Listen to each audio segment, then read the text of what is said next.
Callum, I'll get a fun fact in Yo. before we jump into the music. Do you know the can opener, obviously invented after cans? Sure. Yeah. Do you know how many years it took till someone decided, hey, there's got to be a better way to open up cans? Right, okay. I'm going to say 100 years.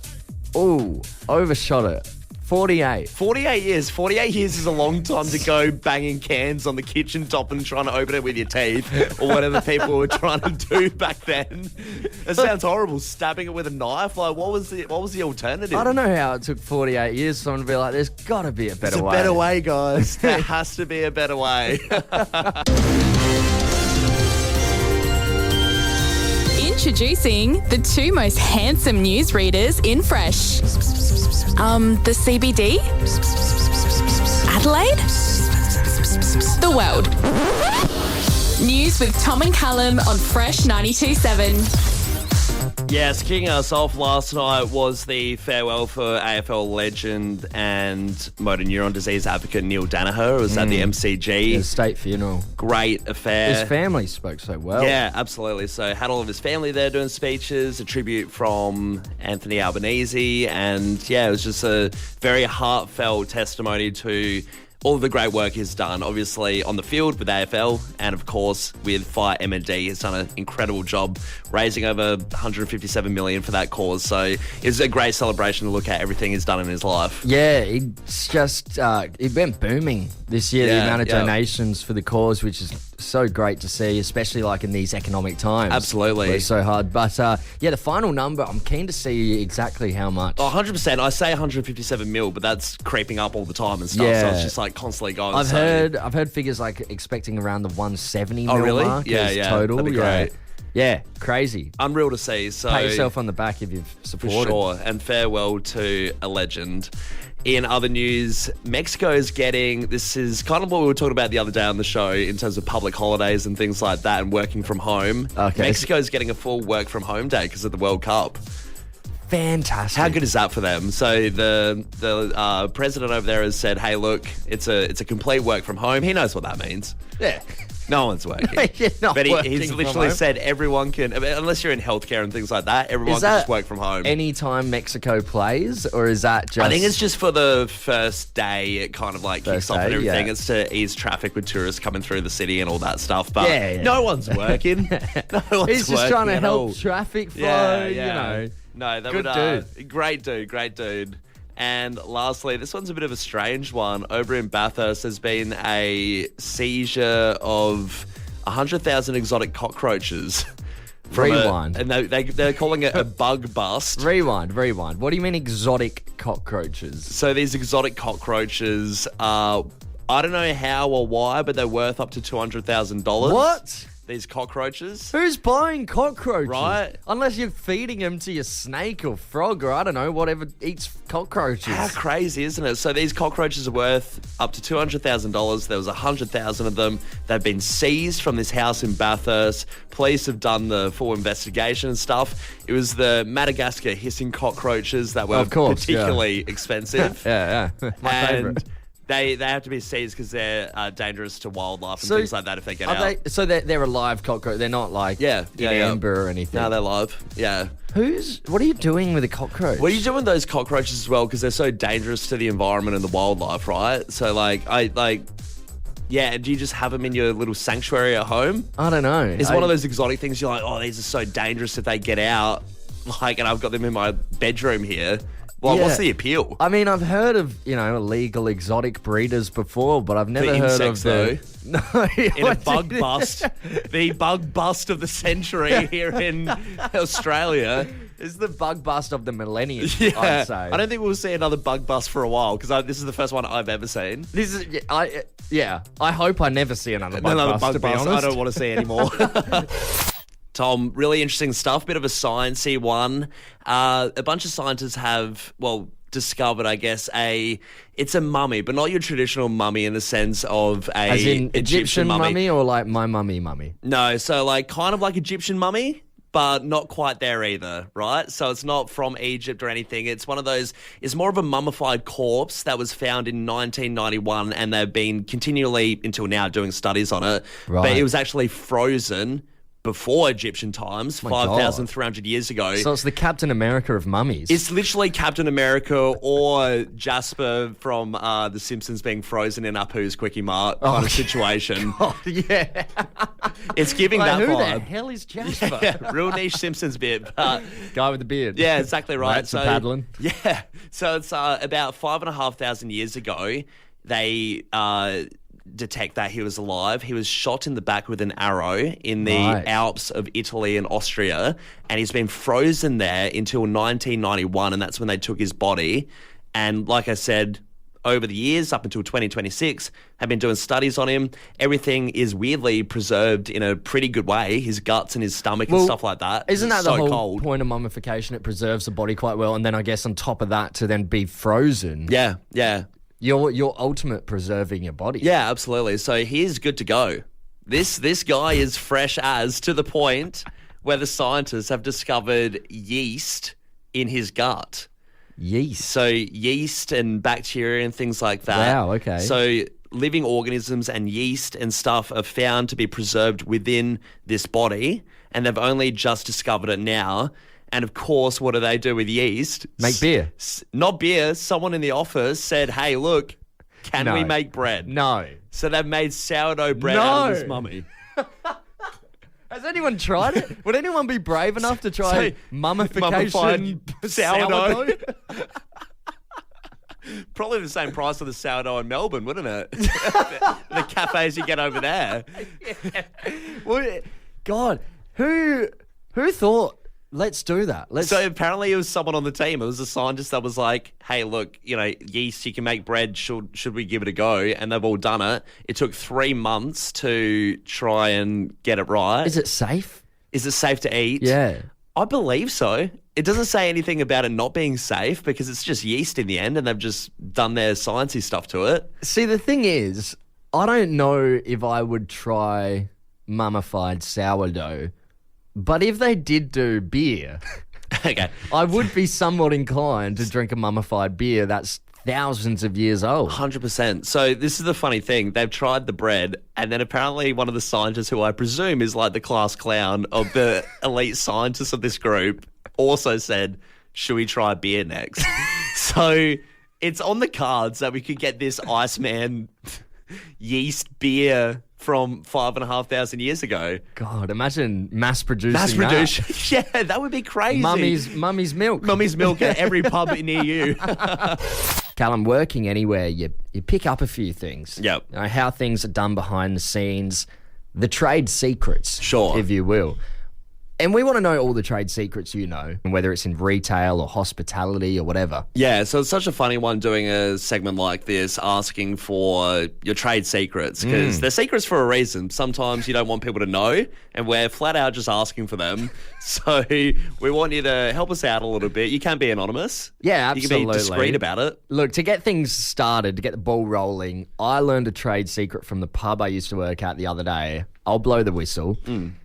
I'll give you two trade secrets in one. When you go somewhere and order their house wine, a lot of the time it's goon. Yeah. I used to work at a place that did that. Nothing wrong with that. Time and a place to hit the sack. Sometimes goon tastes all right. I don't mind the odd goon. It's but fine. Look, the trade secret I learned, the house wine at the Exeter Yep. is actually turkey flat. Oh, really? Yeah, so if you know, you know. Save some money on the house wine. Still get a delicious wine. It's Drink a great responsibly. wine. I mean, that's just a good quality wine, though, to have as your house, isn't it? Yeah, as your house wine. It's such a life hack. It's a great trade-off, yeah. So you've given a secret. I know there's a chicken and chip shop in Port Adelaide, right? Okay. That one of my family members has made aware to me that they actually have 2 phone numbers, and there's the general public phone number, and then there's the private phone number. That if you're a good enough customer, you get the private one, and you can streamline all of your orders. As in, you just have to be like a good person, or you just got to order there a lot? I guess if you order there a lot and you make friends with them, you get their private number. And But he's not even like that good of friends with them. I think he just eats there a lot. He just loves chicken. So he's been granted the almost Freemason's handshake of bloody chicken shops, and he's got the private number. So if they're flat out and super busy, no one can get through on the main line, he's got a little private number. and That's he orders his crazy. chicken straight away. And what? It's fast tracked before other people. Fast tracked. So It if just someone goes ordered straight 5 through. minutes beforehand, he gets it You first. get priority. Yeah. Wow. In Port Adelaide. I wonder if there's other places that have the, I'm sure the there two would be. phone There's lines. surely. Is it just like his personal everyday phone? It might be. It might actually just be his actual genuine phone number. But yeah, it's worked well for him for like the last 15 years. Look, Adelaide, this all stays between us. Don't go blowing the whistle. This stays between us, all your trade secrets. You can stay anonymous, like we said, or you can be the John Kiriakou of the industry, Yeah. the CIA whistleblower. Have you got a trade secret you're willing to let us in on? We've had Mike text in, just more of a life hack, but tip the wait staff. Get looked after better. It's a great one. Great little tip. Always the people handling your food. This one here, here's a good one for you. This is from Anonymous. I worked in a call centre many moons ago, so unsure if this still happens, but if they ever put you on hold and you get no hold music, they can hear you and will listen to what you're saying in case you expose yourself. That's interesting. Not one I thought of for trade secrets. I'm thinking food and pubs and Yeah. stuff like that, but a call centre, I'm sure there's a lot that goes on there. How about this one from Ali? Morning, I work hospo, and to keep our cutlery shiny, we use vinegar on all of it. Vinegar? Yeah, it's a good one. Pre or post wash, do you reckon? What's with this snitty? Yeah, absolutely. This one from Mike as well. No. Oh, just reading No. that, yeah. No, I'll skip that one from Mike. This one here, Teacher's Lounge. It's all true. We drink a bunch of coffee and talk about who our favourites are. Oh, student That's a great one. Doesn't shock me. No, I'm sure they talk about their least favourites too. Absolutely. I'm sure that's probably more conversation than the favourites. This one comes in from Harry, calling himself Harry the Whistleblower. This is a great trade secret. Boys, we all know the Claw arcade game, and it always drops your toys or whatever. Did you know there is a setting inside the machine where you can set the strength of the claw, and most places make it the weakest setting so you never win? Wow. Okay. No wonder they're so bloody tough. So it's like the carnies of the claw machine, just fiddling with it. Yeah, that's crazy, that one. Hey, this one here too. There's a shop in Rundle Mall that gives you 50% off all their items if you quote their secret word. Now they've said, Tom, I can't tell you the shop or the word. So don't want to it's a real tease. I know we weren't going to get all the information. but No, that's such a I tease. wanted all the That's a information. tease. What are you doing to us?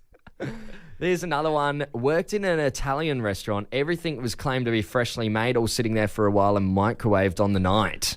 That's a great one. Yeah, I also worked at a place that did that. Oh, I don't yeah? think it's super uncommon. Tradie secret, a high-vis vest, lanyard and clipboard will get you into most movie theatres. Okay. You know what? You hear about that with the music festivals. You never hear of someone being like, oh yeah, I'll just go watch a movie with the tradie gear. You know what? Another one. Whenever we go around and we, so say we're at the Sample. Yeah, and yeah. we're filming some stuff. We've got someone on the camera. We've got some mics. You can really go anywhere. Absolutely. If you could get yourself a fake microphone and just a camera, or even just film with your phone. You could have no SD card in that camera. You Might not don't even be need charged. media accreditation or No. anything. People see a camera and microphone, they're like, yeah, that looks good. You're good to go. Yeah, go on Yeah. in. There's a trade secret for you. So I didn't realise this happens over in England, but there's a comedy award that goes on over there. It's called Beano's Funniest Class of the Year. Funniest class. So it's for school kids over there. Okay. So your class gets given the award of the funniest class if one student from there submits a joke and it's deemed the funniest, I guess. And it's pretty much all these different schools in England go head to head and one class gets labelled the funniest. So it's a cool award, I guess. That's a really cool award. Yeah, it is. I'd So- be putting that on my resume. Absolutely, yeah. And it all comes down to one joke. And each teacher for each class pretty much assigns homework to say, hey, look, come up with a joke. We'll submit it for this competition. And it's exactly what this kid over there has done and he's won the class award for Beano's Comedy Award in Britain. He's won the best joke. This kid has won the best joke.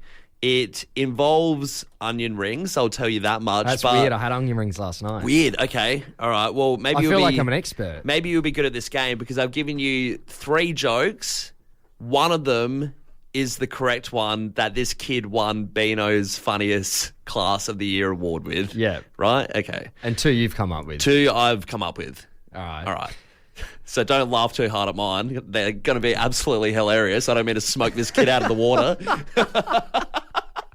Sorry, kid. Bit unfair. Also, if I pick the kids, it's going to say a lot about you. Yeah. This year 6 child. All right, first one. I've never had a comedian bring me to tears until I saw a live onion. Okay, the next one. Okay. Why did the onion ring get promoted? Why? Because it always stayed in the loop. All right. Okay. Yeah, that's better than the first one. Last one. I didn't think food could make calls. Then boom, onion rings. I hate that I laughed at that. I want to say that one. Well, do you reckon that's the kids' joke? I hope it is. Play it off. I didn't think food could make calls. Then boom, onion rings. That's what he won with. Solid. Very solid joke. It had me laughing as well. Maybe this kid's onto something because I was kind of like, oh, it's a bit crap, but like, he's on a good streak. I mean, I had a laugh saying it. It's a good one. What I do love though is I've got a bit of audio. He has a post-award interview where it sounds like he's one of those movie directors that's talking about his big cinematic masterpiece, and they did a full interview with him. I sort of just thought really hard and then came up with it because I don't really like onion rings that much. But when I sort of think, I was just like, onion rings sort of sounds like it's calling you, but obviously food can't make calls. I didn't think food could make... Food can't make calls. He's dead on. He's right on the money. He's a genius. And Callum, right now we have Toy Story 5 merch packs and a chance to go into the draw for the Fresh 360 28th birthday up for grabs. There's a snake in my... BOOST! All you got to do is guess the correct boost. We'll give you 3 options. 2 are incorrect. 1 is a real boost juice. Yeah, If absolutely. you know the real one, you win. I feel like we're getting a lot of people researching the different boost juices and stuff like that, trying to hit the nail on the head because they won this awesome prize. Obviously, Toy Story, one of the biggest franchises ever. We want to be able to give you the tickets to go take your family and see it. Yeah, absolutely. So we're going to jump straight into it. Mitch from Anglevale. Mitch, you legend. How are you? Hello, I'm good. Very Yeah, good. good Mitch, stuff. now, how old are you? 11, I have my sister here. Oh, okay. I reckon 11 is when the age me and Tom would have been when Toy Story 3 came out. So you're a big Toy Story fan? Kind of mid. Mid? Mid? Yeah, me and my- What do you my mean? sister's- They're yeah, my great sister's a movies. Toy Story fan. She wants to see this movie. Okay, at least you got enough. one Toy Story fan there. Mitch, you're going for Brother of the Year right now. We're going to give you 3 boost juice options. If you guess the correct one, the prize is all yours. Option 1, Watermelon Joy. Option 2, Pure Paradise. And finally, Watermelon Paradise. What's the correct one there, Mitch? Is it Watermelon Joy, Pure Paradise, or Watermelon Paradise? Watermelon Paradise. You're going to go Watermelon Paradise, Mitch. Mitch, I think we can let you know that you are going to be Brother of the Year. Watermelon Paradise is correct. You won it. Yeah, Mitch. Yeah, dude. Mitch. Mitch, you are going to be Brother of the Year. You won your sister some tickets to Toy Story 5. You're also into the draw for the 28th birthday party. Unfortunately, it's an 18-plus event, so do you have any other family members you can sling that off to? Mum and Dad. Mum and My Dad. Nana and Okay. Papa. They're big freshies? My dad is. Yeah, awesome You stuff. beauty. Mitch, enjoy the Toy Story 5 merch pack. Go see the movie with your sister. Thanks for playing along, mate. Appreciate it. How do we get the tickets? We'll put you on with our producer. We won't do the boring stuff on air. Cut the crap, Tom and Callum. I want the tickets. All right, ease up, Mitch. We'll get him to you, mate. Callum, at school, we all remember doing fire drills and the lockdown drills. Luckily, we never had to deal with the real thing. Yep. But a primary school over in Washington recently went into full lockdown because there were reports of a mountain lion near the school grounds. Mountain lion's just not what you expect. When they go through those drills and they say, hey, these are the possibilities of what could happen, I mean, in Australia it's different. We're not going to have mountain lions. No, but I guess snakes. Yeah, would be but something that would be worried. I'm sure that would still be a shock for them over there. Yeah, so after they had these reports of a mountain lion, officials came right away, secured the whole area around the school grounds, and then they spotted the mountain lion, so they moved in to secure it, to get it back into the wild.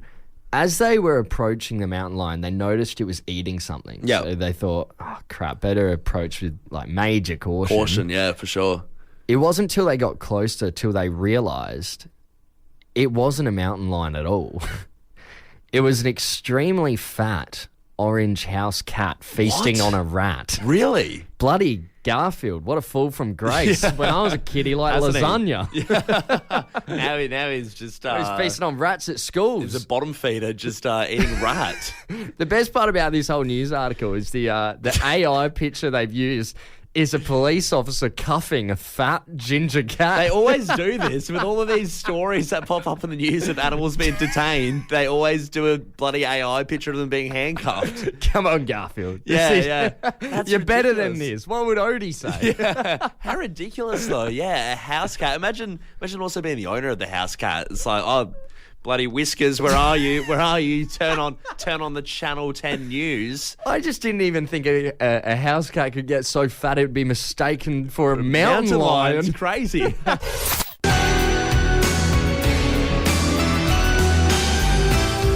Yes, this is the time where we call out anything weird we've seen around Adelaide to try and stamp out the weirdness of the state and make us normal. Yeah, absolutely. It's a hard effort to do so because every week something pops up. You see something. You always see something around the streets. And if you do see something, please text it through to us, 0428 927 927, so we can include it on next week's edition of the Weird Weekly Wrap-Up. Absolutely. All right, I go on. Should we get into it? Let's do it.